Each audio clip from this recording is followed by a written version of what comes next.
MBC 배달 고파 일단 시켜 3부작 파일럿 예능으로 지난 1월 30일 마지막 편이 방송됐다.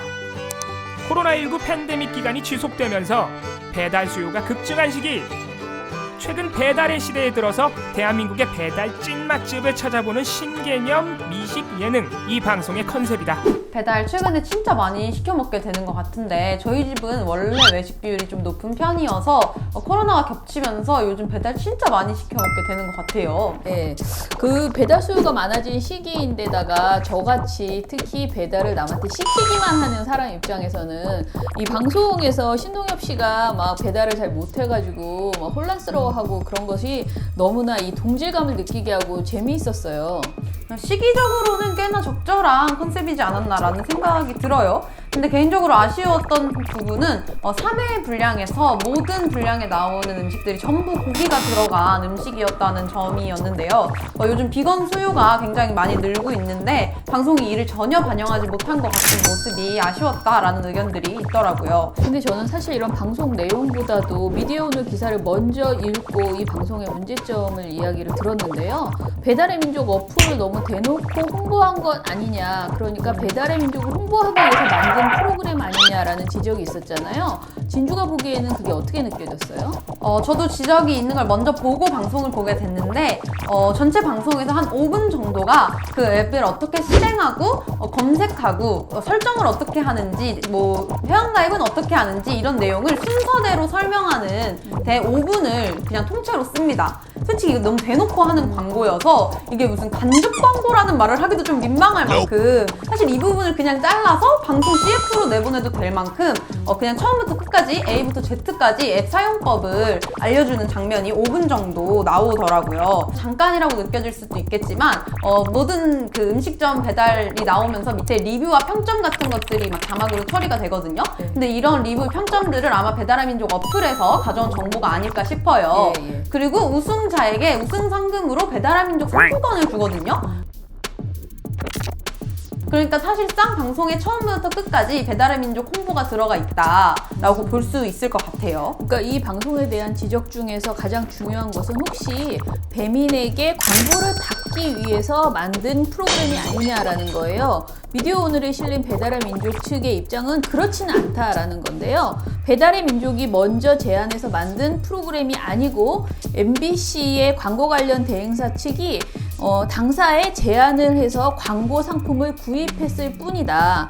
방송 내용 및 노출 등에 대해서는 당사가 관여한 바가 없다, 관여할 수 없었다라는 그런 입장을 내놨어요. 한마디로 협찬 수준이 아니다, 그냥 간접 광고를 하나 우리가 했을 뿐이다 라는 이야기거든요. 프로그램이 이미 다 기획이 되어 있고 방송사 광고 대행사 측이 간접 광고를 제안하길래 우리는 그냥 그것을 응했을 뿐이다 라는 게 입장입니다. 그러니까 선주문 후제작은 아니다라는 네. 얘기죠. 예. 근데 협찬받은 거랑 간접 광고랑 뭐가 되게 다른 건가요? 간접 광고와 협찬은 다른데요. 방송법에 있는 내용을 보고 좀 이야기를 해볼게요. 여러분들이 드라마에서 많이 보는 PPL, 그게 바로 간접 광고거든요. 그런데 하도 간접 광고가 많으니까 혹시나 아무 데서나 다 해도 된다라고 생각하실지 모르는데요. 어린이 프로그램, 그리고 보도, 시사, 논평 등 공정성과 객관성이 담보되어야 되는 프로그램에서는 간접 광고를 할 수 없습니다. 그리고 해당 프로그램의 내용이나 구성에 영향을 미쳐서는 안 되고요. 그리고 해당 프로그램에서 간접 광고를 하는 상품 등을 언급하거나 구매, 이용을 권유하지 말아야 됩니다. 그리고 간접 광고로 인하여 시청자의 시청 흐름을 방해하지 말아야 된다라는 이런 규정도 있습니다. 네, 근데 그런 규정이 무슨 소용이 있나 싶을 정도로 요즘 간접 광고 너무 심하고, 솔직히 우리 시청 흐름에 방해되는 간접 광고 수도 없이 봐왔잖아요. 네. 제가 가장 기억에 남는 PPL 중 하나는, 이거 되게 유명한 건데요. KBS 드라마 후아의 학교 2015에서 육성재가 아버지랑 싸우고 집을 나서는 장면이 나오는데 그 뒤에 분노의 전동휠을 타는 장면이 나옵니다. 이게 전동휠 PPL이거든요.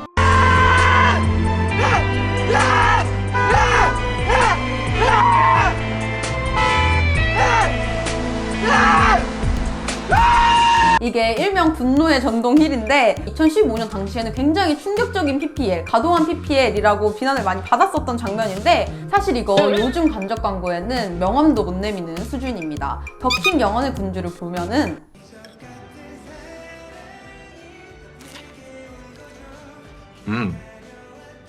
이 메뉴도 맛이 아주 황홀하군.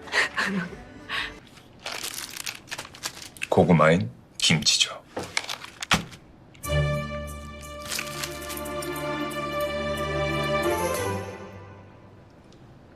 부처님도 이 조합 압니까? 난 노상궁이 노상 먹여서.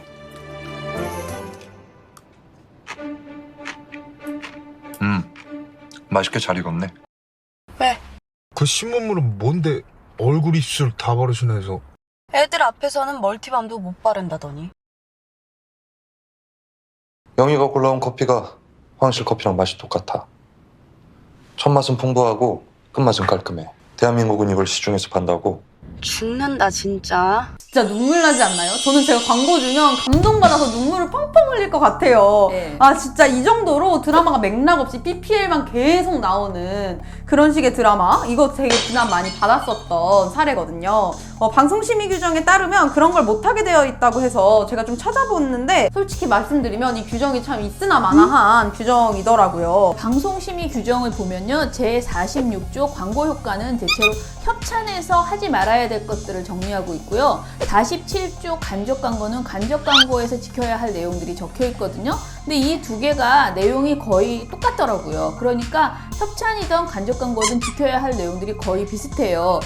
그런데 이것저것 하지 말라고 굉장히 빽빽하게 적혀 있습니다. 그런데 그 끝에 꼭 이런 말이 있어요. 다만 프로그램의 특성이나 내용 전개 또는 구성상 불가피한 경우에는 예외로 한다. 그러니까 모두 하면 안 된다, 모두 하면 안 된다 이렇게 써 있지만 마지막에 이런 단서 조항이 있어서 이 단서 조항만 생각을 하면 이것을 귀에 걸면 귀걸이, 코에 걸면 코걸이로 다 빠져나갈 수 있다라는 생각이 들더라고요. 네, 미디어오늘 보도를 보면 작년 5월에 방송통신심의위원회에서 TVN의 락기남에 대해 경고를 줬다라는 내용이 나오는데요. 방송통신위원회는 이를 방고법에 따라 허용된 간접 광고 상품의 단술 노출 수준을 넘어섰다라면서 경고를 줬다라고 하네요. 예, 근데 경고라는 것은 방심위에서 내리는 법정 제지 중에서 굉장히 강한 제재이긴 하거든요.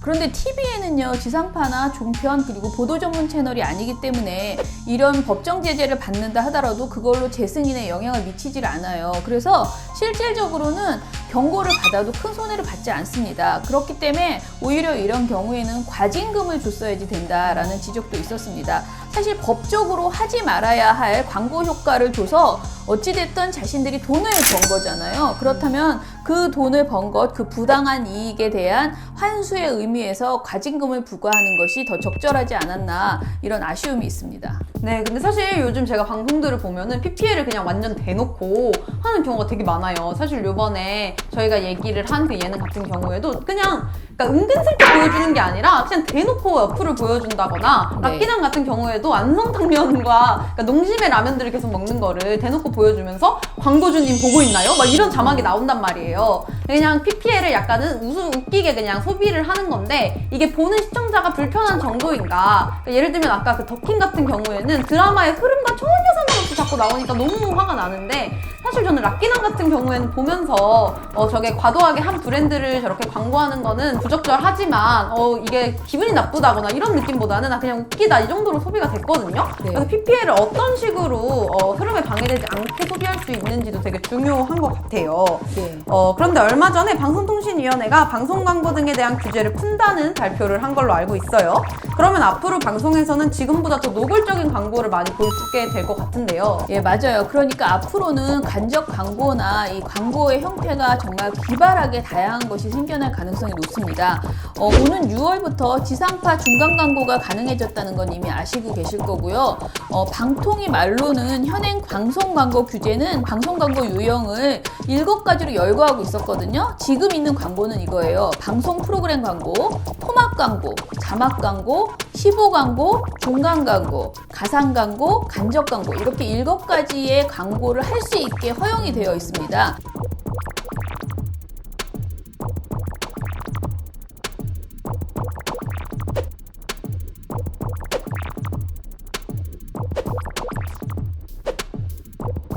그런데 이런 것 이외에 신유형의 광고는 금지가 되어 있었거든요. 근데 이제부터는 미디어 환경 변화에 유연하게 대응하기 위해서 모든 것을 다 할 수 있게 한다. 그러니까 신유형 방송 광고를 원칙적으로 허용하되 필요한 경우에 금지하도록 규제 체제를 전환하겠다라고 밝혔습니다. 그래서 프로그램 제목을 광고로 활용한 제목 광고, 예를 들어 비비고와 삼시세끼 뭐 이런 식의 제목도 넣을 수 있다는 거죠. 그거는 사실은 제목에 그렇게 집어넣으면 프로그램도 아예 노골적으로 그렇죠. 그렇게 되겠죠. 그리고 또 채널을 전환하는 사이에 잠깐 광고를 넣는 재핑 광고 등도 등장할 수 있다고 합니다. 보도 영역에서의 기사형 광고, 취재원 지원, 협찬 등 문제도 심각한 요즘 올바른 규제 정책은 무엇일까? 시청자가 완전히 배제된 현재의 방식은 아닐 것이다. 가장 중요한 것은 시청자 중심의 광고 정책이 나오는 것 아닐까? SBS 더킹 영원의 군주 영원의 군주 왜 이렇게 발음이 안 되지? 킹 영문의 영원의 군주. 영원의 공주. Sorry.